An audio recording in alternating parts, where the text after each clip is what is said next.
हाल ही में time magazine द्वारा दुनिया की 100 खास लोगों में शामिल किए गए भीम आर्मी चीफ चंद्रशेखर आज़ाद रावण आज जयपुर में थे। मीडिया से बातचीत में उन्होंने आज़ाद समाज पार्टी की राजस्थान में चुनावी रणनीति, बहुजन समाज के लिए कार्य योजना और किसान आंदोलन को लेकर खुलकर बातचीत की। देखिए ये खास रिपोर्ट। जी जय भीम, नमस्कार सभी को। आज सर्वप्रथम तो मैं मीडिया के साथियों का बहुत बहुत धन्यवाद करता हूं कि वो यहाँ मौजूद हैं, और उसके बाद इस मंच पर उपस्थित हमारे तमाम पदाधिकारी, हमारे यहाँ के सभी प्रभारी और हमारे आज़ाद समाज पार्टी के प्रदेश अध्यक्ष जी और आज़ाद समाज पार्टी यूथ के प्रदेश अध्यक्ष जी और भीम आर्मी के जो हमारे प्रदेश हैं, तो उन सबका भी मैं धन्यवाद करता हूं, क्योंकि आज यहाँ पर कार्यालय उद्घाटन था और मुझे अवसर मिला आने का और फिर मीडिया से बात करने का, तो मैं इसके लिए धन्यवाद करता हूं यहाँ उपस्थित सभी जिम्मेदार साथियों का। अभी देश के अंदर जो सबसे ज्वलनशील मुद्दा है वो है किसान आंदोलन, और जब से किसान आंदोलन चला है, शुरू हुआ है, क्योंकि मैं खुद एक आंदोलनकारी और मैं आंदोलन की भूमिका को समझता हूं। कोई खुशी से आंदोलन के लिए नहीं जाता है। ये लोकतांत्रिक देश है, आंदोलन का अधिकार कॉन्स्टिट्यूशन हमें देता है, तो आंदोलन में आदमी तब जाता है जब वो मजबूर हो जाता है और निराश हो जाता है कि उसको न्याय नहीं मिलेगा। तो इस देश का अन्नदाता किसान सड़कों पे है और 3 महीने के लगभग समय बीत चुका है जब से आंदोलन राजस्थान या पूरे भारत में शुरू हुआ था। तब से चाहे वो गाजीपुर बॉर्डर हो, सिंघू बॉर्डर हो, टिकरी बॉर्डर हो, पंजाब का कोई कोना हो, हरियाणा कोई कोना हो, या जब राजस्थान के लोगों ने बढ़ चढ़ के हिस्सा लिया, शाहजहांपुर बॉर्डर हो, या शाहजहांपुर बॉर्डर के बाद जो है किसान रैली रखी गई हो, किसानों द्वारा बंद बुलाया गया हो, या रेल रोको आंदोलन, सभी आंदोलन में हमारी टीम ने भागीदारी की और अभी भी हमारी भागीदारी जारी है। मैं खुद यहाँ आया हूँ क्योंकि कल नागौर में किसान पंचायत, क्योंकि इस देश का मजदूर और किसान जो है, जिनका चोली दामन का साथ है, वो सरकार की नीतियों से परेशान है और उनमें एक सामूहिक एकता बने, और उस एकता से हम लोग इन जालिम सरकारों को ये बताएं कि लोकतंत्र में जनता ताकतवर होती है। इसलिए मैं यहाँ, और जब तक ये आंदोलन चलेगा, जब तक किसान नहीं जीतते, हमारा पूर्ण समर्थन जो है किसान आंदोलन को। अब बात करेंगे हम लोग राजस्थान की, तो यहाँ कानून व्यवस्था दम तोड़ चुकी है। मुख्यमंत्री न्याय देने की बजाय बचाव कार्य में लगे रहते हैं, और मैं ये नहीं मानता कि जैसे उत्तर प्रदेश में भारतीय जनता पार्टी की सरकार में अन्याय जारी है तो यहाँ उसमें कोई कमी, यहाँ भी प्रॉपर रूप से जारी है। मेरे आज भी याद है, हम लोग एक आंदोलन हमने किया था थाना गाजी को लेके, उसमें सजा मिली है, लेकिन उसके लिए हमें जयपुर में भी और थाना गाजी में भी आंदोलन करना पड़ा। और आज भी जो है एनसीआरबी का जो डाटा कहता है सबसे ज्यादा महिलाओं पे उत्पीड़न जो है, अत्याचार, वो राजस्थान में ही हो रहे हैं। और जिस प्रदेश में महिलाएं सुरक्षित नहीं, वहां मुख्यमंत्री अपने आप को तमाम तरह की झूठी झूठी बातें करके गौरवान्वित महसूस करे, तो वो जनता से धोखा कर रहे हैं। अब आने वाले कल में हमारे कार्यकर्ताओं की मेहनत से आज़ाद समाज पार्टी यहाँ एक बड़ी ताकत बनेगी, और यहाँ शोषित वंचित समाज के लोगों को साथ में लेके, यानी कि SC, ST, OBC और माइनॉरिटी समाज के लोगों को एकजुट करके साथ में लेके, और बदलाव के लिए, बदले के लिए नहीं, बदलाव के लिए, क्योंकि अभी तक जो सरकारें काम कर रही हो, चाहे वो भारतीय जनता पार्टी की रही हो या कांग्रेस की, वो बदले के लिए काम करती है, आपस में लड़ती रहती है और जनता का कोई हित नहीं होता। तो हम लोग बदलाव की भावना से काम करें, क्योंकि आज भी राजस्थान जो है में तमाम तरह की सुविधाएं नहीं पहुंची हैं। आज भी यहाँ भूख के कारण लोगों की जान जाती है, आज भी यहाँ किसान आत्महत्या करता है, आज भी यहाँ नौजवानों को रोजगार नहीं मिल रहे हैं, जो रोजगार सरकार निकालती है उसमें आरक्षण के नियमों का पालन नहीं हो रहा है, यानी कि यहाँ हकमारी हो रही है, और आज़ाद समाज पार्टी ये हकमारी किसी कीमत पर बर्दाश्त नहीं करे। तो मुख्यमंत्री अगर कानून व्यवस्था सुचारू रूप से लागू नहीं कर सकते, मुख्यमंत्री न्याय नहीं दे सकती, तो मैं ये आह्वान करता हूं आज मीडिया के माध्यम से कि हमारे लोग जो हैं वो तैयार हो जाएं। ऐसी सरकारों को सत्ता में रहने का कोई अधिकार नहीं है, और ऐसी सरकारों को हमारे लोग मिलकर जो है सत्ता से बेदखल कर दें। हमारा प्रयास रहेगा कि हम महिलाओं को सामूहिक रूप से भागीदारी देंगे, क्योंकि आधी आबादी को नकारा नहीं जा सकता है। महिलाओं को राजनीति में आधी आबादी जो है हमारे देश की, उनका योगदान भी हम लोग लेंगे देश के निर्माण और प्रदेश के निर्माण में। बहुत बहुत धन्यवाद। और दोबारा से जो है आयोजक कमेटी का और मोहनलाल बैरवा जी का मैं धन्यवाद करता हूं कि उन्होंने हमें अवसर दिया। मैं इसके साथ धन्यवाद करता हूं हाजी मंजूर अली खान साहब का, पोखरमल जी का, हनुमान भाटिया जी का, जियाउल हक साहब का, और एक और हमारे भाटी जी हैं, वो क्या नाम है उनका जो यहाँ पीछे खड़े भी वो बना रहे थे, डीसी भाटी जी, जो बहुजन एकता पे एक बड़ा काम कर रहे हैं। मैं उनका भी धन्यवाद करता हूँ। बहुत बहुत मंगल कामनाएं मेरी। अभी मीडिया कोई सवाल हो तो वो लोग पूछ सकते हैं। सर, आपकी क्या रणनीति है? आज आपने जो कार्यालय का उद्घाटन किया है, जी, आने वाले समय में जो आजाद समाज पार्टी की ओर से जो है क्या रणनीति जो है राजस्थान में लागू की जाएगी? देखिए, आप एक बार और दोबारा नाम सुने, आजाद समाज पार्टी, और इसको आदत डालने चाहिए सुनने, क्योंकि जब भी अन्याय अत्याचार सरकार करेगी या युवाओं के हकमारी करेगी तो ये लोग आपको हमेशा सड़कों पे दिखाई देंगे। हम लोगों की नीति है इस प्रदेश की महिलाओं के हित में, इस प्रदेश के नौजवानों के हित में, बेरोजगारों के हित में, महिला सुरक्षा पे, और तमाम तरह से जिस तरह किसानों के साथ जुल्म ज्यादती हो रही है उनके पक्ष में हम लोग काम करेंगे। हम लोग ये फ्री वाला वो नहीं चलेंगे। एक फ्री का बड़ा चैप्टर चल गया कि ये फ्री देंगे वो फ्री देंगे। हम लोग काम करेंगे एजुकेशन पे, सबके लिए समान एजुकेशन, और जिस तरह से प्राइवेटाइजेशन को बढ़ावा दिया जा रहा है, आरक्षण को पिछले दफा खत्म किया जा रहा है, हम काम करेंगे उन सारी सरकारी उपक्रमों को वापस लाने के लिए। जिस तरह से नकार दिया गया है, बहुजन समाज के लोगों को लोन नहीं दिया जाता है, बहुजन समाज के लोगों को जो है उनके अधिकार नहीं मिलते, तो हम उन सब मुद्दों पे काम करेंगे। और अभी जो है हम लोग काम करेंगे, सरकार जो नीतियां लागू कर रही है वो धरातल पे कितनी पहुंची है उन पर नजर रखने के लिए, कि यहाँ अब कागजों से काम नहीं चलेगा। अब जो है खाना पूर्ति नहीं की जाए, क्योंकि अब यहाँ पढ़े लिखे लोग जो है राजनीति करने के लिए हैं, और हम विकल्प देंगे नौजवानों को कि वो मेहनत करें और काम करें। गरीबों की राजनीति भी यहाँ खड़ी होगी। और सरकार सिर्फ जो है जिन 7 चीजों की गारंटी लोकतंत्र देता है,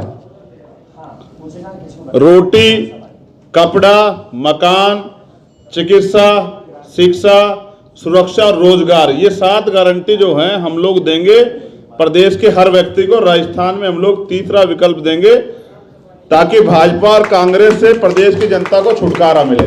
क्योंकि भाजपा को हराने के लिए हमारे लोग कांग्रेस को वोट दे देते हैं, और कांग्रेस को हराने के लिए भाजपा को, और यही कांग्रेस जो है पूरी की पूरी भाजपा में मिल जाती है मध्य प्रदेश में जाके। तो हमारे लोग जो हैं, और यहाँ के लिए तो मुझे कहना पड़ेगा कि मुख्यमंत्री ने तमाम तरह के वादे किए। 2 अप्रैल के मुकदमे वापस करेंगे, हमारे हजारों कार्यकर्ताओं पे मुकदमे हैं, हमारे पढ़े लिखे नौजवानों पर, सरकारी नौकरों पे भी मुकदमे हैं। और इन्होंने इसके एवज में हमारे लोगों से वोट ली बेवकूफ बना के 2018 के विधानसभा चुनाव में, 2019 के लोकसभा चुनाव में, फिर पंचायत चुनाव में। और जिस तरह से हमारे अधिकारी कर्मचारियों का यहाँ हाल है, कोई भी पोस्टिंग पे नहीं है, सब लोगों को उठा के जो है वो घेरा हुआ है उसमें लाइन में। मैं समझता हूँ ऐसा हम अपने अधिकारियों की सुरक्षा के लिए भी काम करेंगे। ये हमारा मैनिफेस्टो है। आप चुनाव लड़ने की बात कर रहे हैं जी, क्या वोट कटवा पार्टी में तब्दील हो जाएंगे आप? ये तो समय बताएगा कि हमारी पार्टी क्या कटवा बनेगी। लेकिन ये सच है कि लोकतंत्र में जनता मालिक होती है। और ये जिनको आप मुख्यमंत्री देखते हैं ना, मैंने तो प्रधानमंत्री को भी इलेक्शन के बाद रोड मास्टर बने देखा है। हमारे जो गुरु हैं साहब काशीराम, उन्होंने इसी पार्टी जिसके यहाँ सरकार है ना, शायद जिनको आप बहुत करीब से जानते हो मुख्यमंत्री को, उनके नेता रहे हैं राजीव गांधी जी, उनको रोड मास्टर बना दिया था। जनता की ताकत को आप अन्यथा नहीं ले सकते हैं। और बहुजन समाज के पास वोट है, ये भी आप याद रखें। इस देश में और किसी भी प्रदेश में SC, ST, OBC और माइनॉरिटी के लोगों का वोट है। बस वो अपनी वोट की वैल्यू को समझे, और जब वो वोट करेंगे तो आपको पता लगेगा कि हम लोग कौन लोग। इमर्जिंग लीडर्स में आपको शुमार किया जा रहा है, लेकिन भारत में जब एक सर्वे करवाया गया तो कहीं ना कहीं आपके जो छवि है उसको धूमिल किया गया। क्या आपको नहीं लगता कि आप एक तरह से दुनिया में एक बड़े अंतर्राष्ट्रीय स्तर पर एक लीडर बन रहे हैं भारत में भी, और आपने एक राजनीतिक पार्टी बना ली है? क्या ये जो मानसिक प्रताड़ना, जो हमारा दिमाग खराब हो रहा है हमारे इन तमाम राजनीतिक पार्टियों का, वो आपको कंसिडर नहीं कर रहे हैं? क्या वजह मानते हैं? नहीं, मैं कोई वजह नहीं मानता। कोई वजह? देखिए, मैं आपको बताता हूँ, और ये मीडिया के सभी लोगों को जानना चाहिए राजस्थान में भी, कि सिर्फ अमीरों को ही दिखा के काम नहीं चलेगा। लोकतंत्र है, गरीबों को भी दिखाना पड़ेगा। मैं आपकी जानकारी के लिए बताता हूँ कि दुनिया में 193 देश, 193 देशों में से 100 लोगों को चिन्हित किया गया यानी कि 2 देश में से एक व्यक्ति, और भारत की आबादी 136.64 करोड़, लगभग 137 करोड़ लोगों में से एक व्यक्ति को पूरी दुनिया ने सम्मानित किया ये कह के कि ये आने वाले भविष्य हैं और भारत का भविष्य है और भारत के उभरते हुए नेता हैं।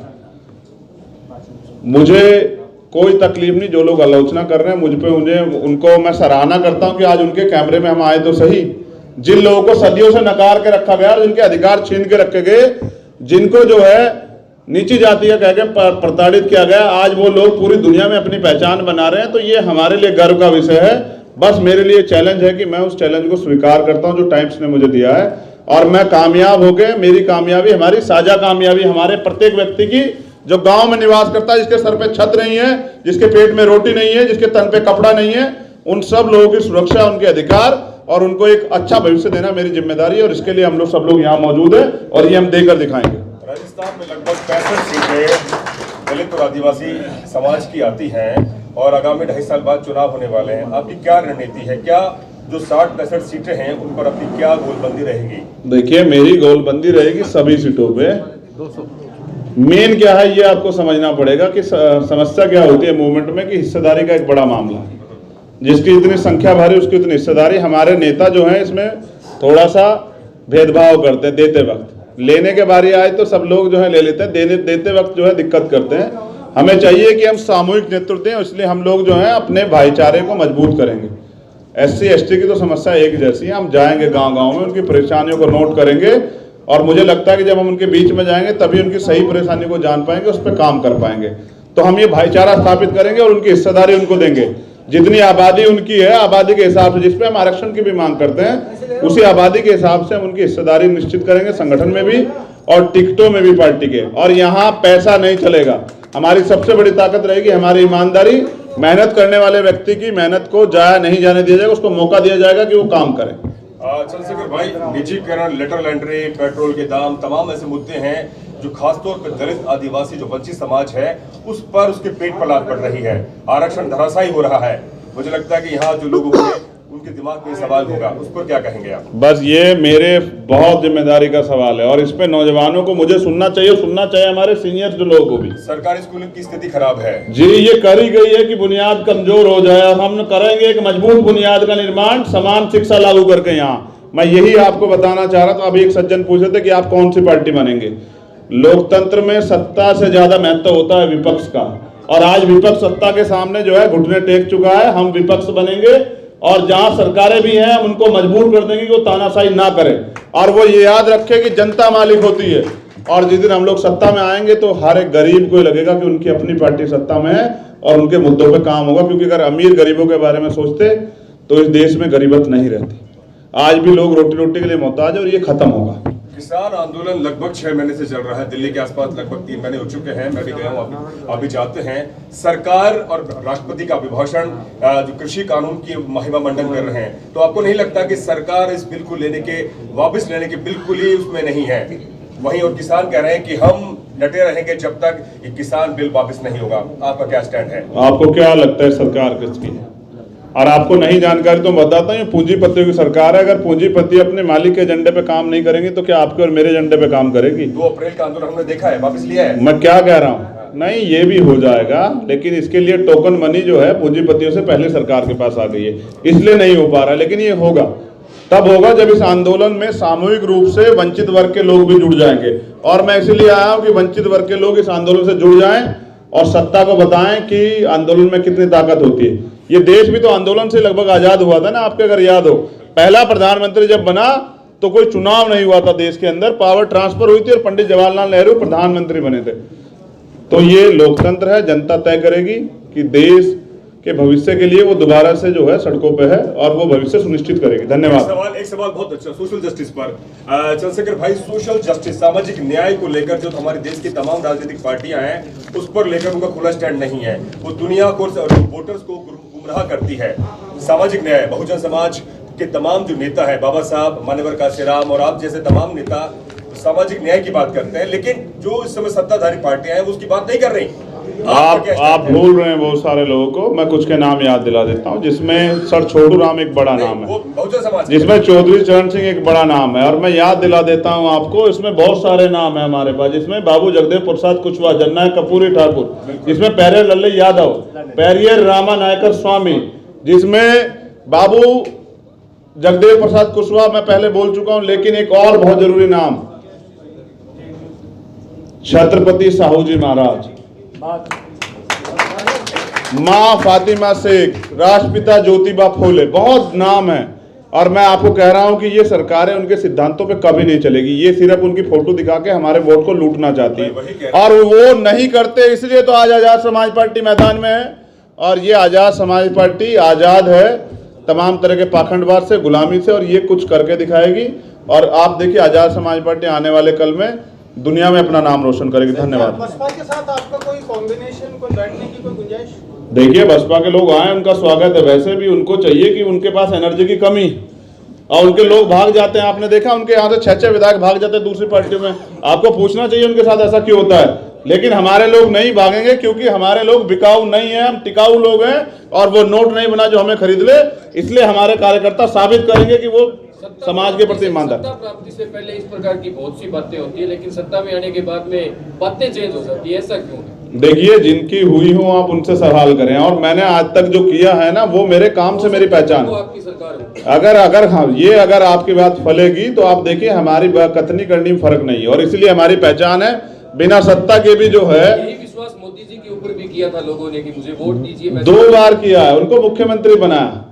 आप समझ रहे मंत्री भी हैं? बनाया। हाँ 2 बार बनाया, जनता को ठग लिया ना। आपका एजेंडा क्या रहेगा? मैं बता चुका हूं, आप लेट आए हैं, और आपको और साथियों से मदद लेनी चाहिए। धन्यवाद।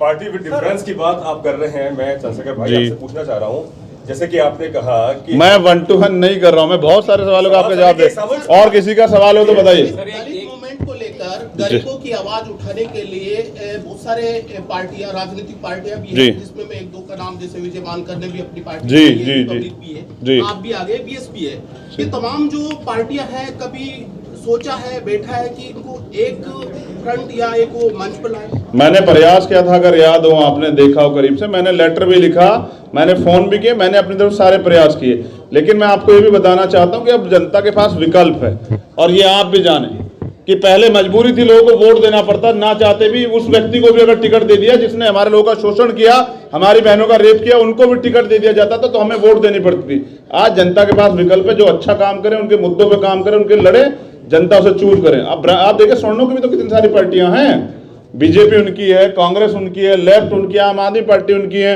और तमाम तरह की पार्टियां। घबराना नहीं चाहिए, हमारे लोगों को चाहिए जो खड़ा हो उनके लिए मैदान में, उसको समर्थन करें। राजस्थान में तीसरा विकल्प के लिए अब कौन सी राष्ट्रीय पार्टी को दरकिनार करेंगे? कोई है आपके पास कि इस पार्टी को मैं दरकिनार कर? हम अपने काम से अपनी पहचान बनाएंगे सर, दरकिनार करने से, आलोचना करने से कोई आगे नहीं बढ़ता। हमने कहा ना कि हम आलोचना करने भरोसा नहीं रखते हैं, और हम बड़ी लाइन खींचेंगे अपनी मेहनत से। हम देंगे नौजवानों को नेतृत्व, और हो सकता है आज जो मीडिया के लोग यहाँ खड़े, कल उनके मन में भी राजनीति करने का जो है जनून जाग जाए, हो सकता है हमारे खेमे में बैठे हो। ये जो आप कह रहे हैं, इससे बहुजन समाज का वोट बिखर जाएगा, और हाँ बहुजन समाज की सत्ता है अभी, और सदन में वही प्रधानमंत्री उन्हीं का है, और यहाँ भी उनकी सत्ता है। जिनके खुद का जो है जिनका एक विधायक भी ना हो, वो भी इस बारे में बात कर रहे हैं। छोड़िए, इन बातों में कुछ नहीं रखा है। आप किसी पार्टी के प्रवक्ता की तरह बात ना करें, आप मुझसे बात करें मुद्दों पे। आप बताइए, मुख्यमंत्री अच्छा कर रहे हैं, यहाँ रेप बढ़ रहे हैं, उसके लिए मुख्यमंत्री सवाल किया मीडिया ने कभी? सवाल तो खबरें तो छपती है ना, छापते हैं हम खबरें, तो फिर वही कानून व्यवस्था पे काम क्या हो रहा है? सर सवाल करते हैं तभी यहाँ पे आज एक मुख्य धारा की एक भी मीडिया का बूम नहीं है, हम गोदी मीडिया नहीं है, सवाल करना। मैं क्या कह रहा हूँ, हमने भी यहाँ मैं भी उन मीडिया के चरणों में पढ़ के काम नहीं करता हूँ सर, ये भी जानिए। समझ रहे हैं ना, मैं उनका मोहताज नहीं हूँ, आप समझ रहे ना। नहीं मैं अभी मेरे पास वो ताकत नहीं कि मैं आपको काम से जवाब दे सकूं, लेकिन मैं दूंगा।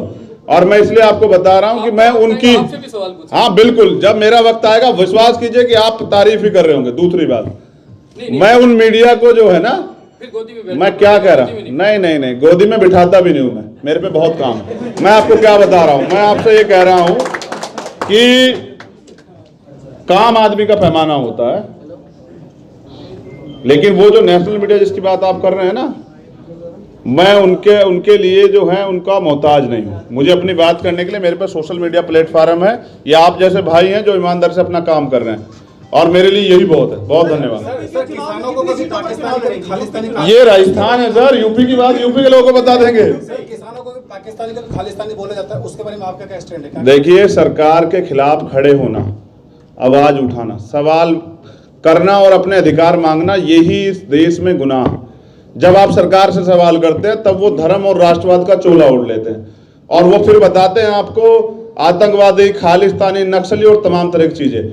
मैं चाहता हूं कि सरकार किसानों के बीच जाए ना, और उनको समझा दे बिल, जो जिल वो टीवी पे बैठ के अपने प्रवक्ता समझाते हैं, प्रधानमंत्री मन की बात में करते हैं। देखिए, देश की जनता समझ चुकी है प्रधानमंत्री के मन में ही जनता नहीं है, प्रधानमंत्री के मन में ही जो है किसान नहीं है, तो उनकी मन की बात में किसान कैसे हो सकते हैं? तो झूठे लोगों पे हमें ज़्यादा भरोसा नहीं, और मैं अपने काम से और अपने साथियों के सहयोग से एक अच्छा जो है कार्य करके दिखाऊंगा, और मैं उम्मीद करूंगा कि आप इसे होते हुए देखें। सर, क्या आपकी पार्टी में जो है स्वर्णों की भी भागीदारी होगी, फिर वो आपकी विचारधारा से अगर सहमत होते हैं तो? देखिए, मैं आपसे यही बता रहा हूँ कि हम बहुजन मूवमेंट का काम कर रहे हैं। जिन लोगों ने पहले से जो है इस देश में सत्ता संभाल के रखी है, उनके पास अपनी बहुत सारी पार्टियां, वो मेरे पास क्यों आएंगे? मैं तो उनका पूर्ण रूप से विरोधी हूँ। वो आरक्षण पे मेरे पक्ष में नहीं खड़े हो सकते हैं, वो हमारे अधिकार में मेरे पक्ष में नहीं खड़े हो सकते हैं। मैं उनके साथ खड़ा हूँ जो हमारे अपने हैं और हमारे पक्ष में खड़े हैं। समझ रहे? धन्यवाद। लास्ट सवाल मेरी तरफ जी। से, किसान आंदोलन में कल आप जा रहे हैं नागौर जी, जैसा हमारे पास सूचना है जी। आपको क्या लगता है कि अब एक आदमी के ऊपर केंद्रित हो गया है क्या किसान आंदोलन? क्योंकि जब ये आंदोलन शुरुआत हुई थी इसकी कोई लीडर नहीं था, जी। सिर्फ किसान लीडर कर रहे थे। अभी भी किसान लीडर है, लेकिन आज एक आदमी के ऊपर मुख्य रूप से ये नहीं, ऐसा नहीं है। आप चीजों को जो है गलत तरफ लेके जा रहे हैं। मैं आपको जरा सा याद दिलाता हूँ, कोई एक व्यक्ति फैसला नहीं करता किसानों के, एक संयुक्त मोर्चा जिसमें 40,000 संगठन है, और सबको अधिकार है अपने यहाँ। अब मैंने एक प्रयास किया था, उस प्रयास पे बड़ा काम हो रहा है, शायद आपको याद ना हो, मैं आपको याद दिलाता हूँ। मैंने बहुत दिन पहले कहा था कि इस आंदोलन को हम लेके जाएंगे गांव तक, क्योंकि मजदूर और किसान हर गांव में, और ये सामूहिक प्रयास हो रहा है कि देश की जनता जागे। और अच्छा है ना, अगर जगाने के लिए कुछ लोगों का सहारा ले जाए, क्या बुरा है? किसान आंदोलन जो है देश हित में, तो कोई किसी पे केंद्रित नहीं है, जनता ही तो जाएगी, और जनता सबके विचार सुने, किसी एक के विचार सुन के तो भाग नहीं जाएगी। तो ये अवसर है हमें एकजुट होने का, इन तमाम शक्तियों के खिलाफ जो सांप्रदायिक शक्तियां हैं और जो देश का विभाजन करना चाहती है। सोचिए कि कल अगर ये बिल लागू हो जाते हैं तो 10 साल में देश के अंदर भुखमरी आ जाएगी। आज भी इस देश में 84 करोड़ लोग सस्ते राशन पे आधारित हैं। जब ये सारा राशन पूंजीपतियों के बैंक में चला जाएगा, उनके गोदामों में चला जाएगा, तो उन गरीबों का क्या होगा? हमें किसानों को उनकी चिंता, और इसलिए हम किसान आंदोलन के साथ खड़े हैं, और अगर इसके लिए कोई बलिदान देना पड़ा तो हम लोग देंगे। बहुत धन्यवाद। सर, लास्ट सवाल, बहुजन समाज के बालिकाओं के साथ और जो अन्य घटनाएं होती है उत्पीड़न की, उन घटनाओं में जब हम देखते हैं यूपी में और खासकर दिल्ली और अन्य राज्यों में, तो एक आक्रामकता भीम आर्मी में नजर आती है, लेकिन वो राजस्थान में इसका कहीं कुछ अभाव नजर आता है थोड़ा बहुत, कि जिस आक्रामकता वहाँ होनी चाहिए वैसा यहाँ नहीं है। कोई मैसेज जो बहुजन समाज के लोग? आपको मैं बस ये बताना चाहता हूँ कि भीम आर्मी संविधान को मानती है, और अगर संविधान में कहीं आक्रामकता कोई वर्ड हो तो आप मुझे बताइए, पहली बात। दूसरी बात आपको मैं याद दिलाता हूँ, हमारे लोगों की मेमोरी थोड़ी कमजोर है।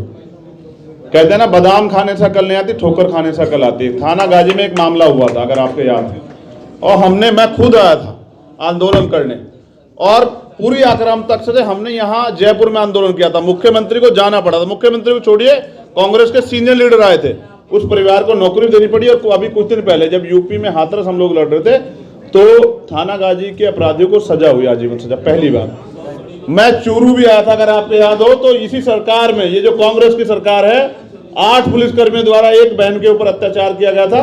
हम लोग वहां भी आए थे, हमने वहां भी आंदोलन किया था। आक्रामकता का मतलब ये नहीं होता कि आप हत्या करने लग जाएं।